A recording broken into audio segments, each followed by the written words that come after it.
নগাঁৱৰ জাজৰিত ভয়ংকৰ ঘটনা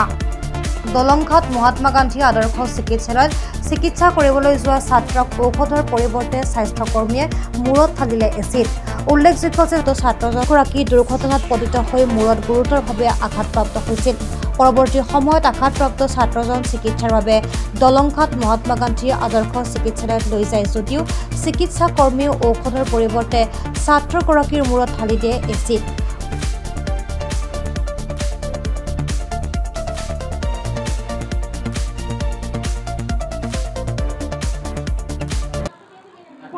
ড্ৰেছিং কৰিবলৈ লৈ গৈছোঁ মোৰ সৰু ছোৱালীজনীও গৈছে তেখেতো গৈছে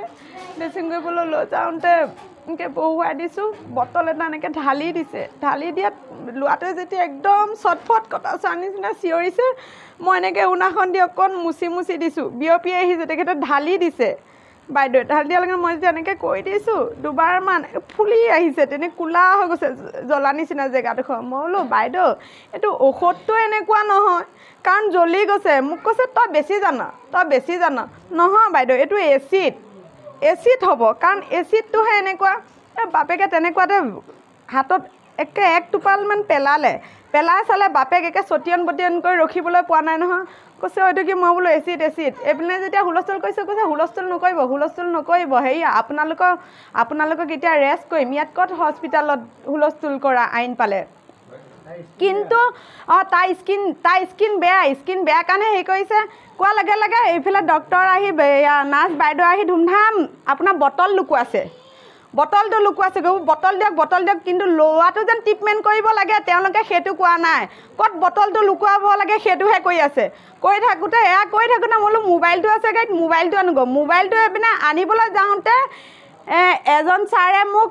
মোবাইল আনিছে বুলি মোবাইলটো থাপ মাৰি ধৰি ৰাখিছে তাৰ বোলো মোক মোবাইল দিয়ক মইতো ঘৰলৈ ফোন কৰিব লাগে কিবা এটা নিদিয়ে কৈছে ভিডিঅ' কৰিবি মই এনেকৈ আনোতে বাইদেউজনীয়ে মাস্ক মুখত লৈ লৈছে এনেকৈ ধৰিছে আৰু এটা ছাৰে মোক এনেকৈ হেৰি কৈছে এক ভিডিঅ' কৰ মই বোলো মোৰ এজন বাচ্চা চটফটাই ফুৰিছে আপোনালোকে এচিড ঢালি দিছে মই মাকজনী নিচৰিম আৰু আপোনালোকে মোৰ ওপৰত কেছ দিয়ে ল'ৰাটোক আপোনালোকে চিকিৎসা কৰক পৰিয়ালৰ সন্মুখতে চিকিৎসকে ছাত্ৰজনৰ মূৰত এচিড ঢালি দিয়াত এক উত্তপ্ত পৰিস্থিতিৰ সৃষ্টি হয় ইপানে উপায়ন্তৰ হৈ ছাত্ৰগৰাকীৰ পৰিয়ালে চিকিৎসক আৰু স্বাস্থ্যকৰ্মীৰ বিৰুদ্ধে আৰক্ষী থানাত এজাহাৰ দাখিল কৰিছে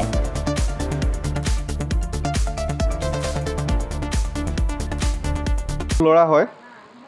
18 তাৰিখে তেওঁ মূৰটো ফাটোতে দলংঘাট চিভিল হস্পিটেলত লৈ যোৱা গৈছিলে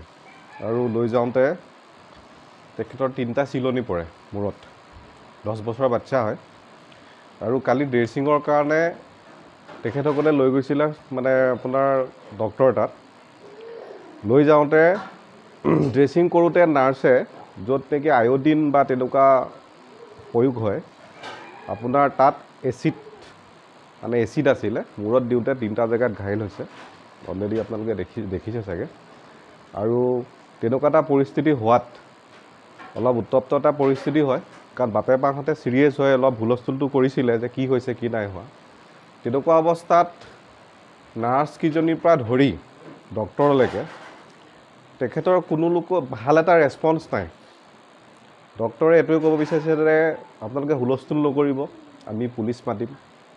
কিন্তু ডক্টৰজনী এইটো কৰিব লাগিছিলে যে কিবা এটা হৈ গৈছে যে আমি ঠিক কৰিব পাৰোঁ প্ৰব্লেমটো ছল্ভ কৰিব পাৰিম যে আমি ঠিক কৰিম সেইটো নক'লে কিন্তু আৰু উল্টাই ধমকি দিয়ে আৰু যিটো মেডিচিনৰ বটলটো তেখেতে লুকুৱাবলৈ চেষ্টা কৰে লুকুৱাবলৈ যোৱাত টানি অনা লৈ গৈছে মেডিচিনৰ বটলটো আছে লগত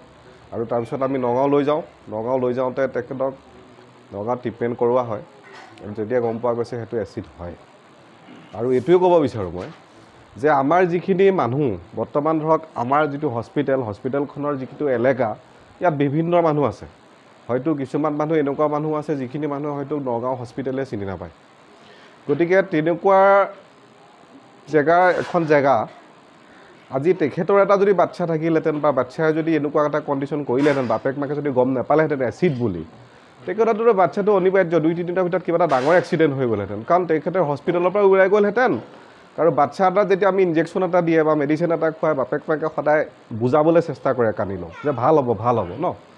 গতিকে এইটোৱে ক'ব বিচাৰোঁ ইয়াত এটা উচিত বিচাৰ হ'ব লাগে আৰু পাব্লিকৰ লগত আমাৰ যিখিনি থলুৱা মানুহ আছে সেই মানুহখিনিৰ লগত যাতে কোনো খেল নেখেলে বটদ্ৰৱাৰ পৰা আজাহাৰুদ্দিন আহমেদৰ ৰিপৰ্ট প্ৰাত টাইম ডিজিটেল হদিয়াৰ পৰা ধুবুৰীলৈ বৰাকৰ পৰা ব্ৰহ্মপুত্ৰলৈ সকলোৰে মাজত চিনাকি এটা নাম প্ৰাতঃ টাইম থলুৱা ভাষা কৃষ্টি আৰু সত্য বাতৰিৰ আধাৰত প্ৰতিষ্ঠিত খবৰ প্ৰাতঃ টাইমৰ প্ৰতিটো বা বাতৰি পুংখানুপুংখভাৱে চাবলৈ Facebook YouTube website Twitter Instagram আৰু ব্লগাৰ পেজত লাইক আৰু ফ'ল' কৰক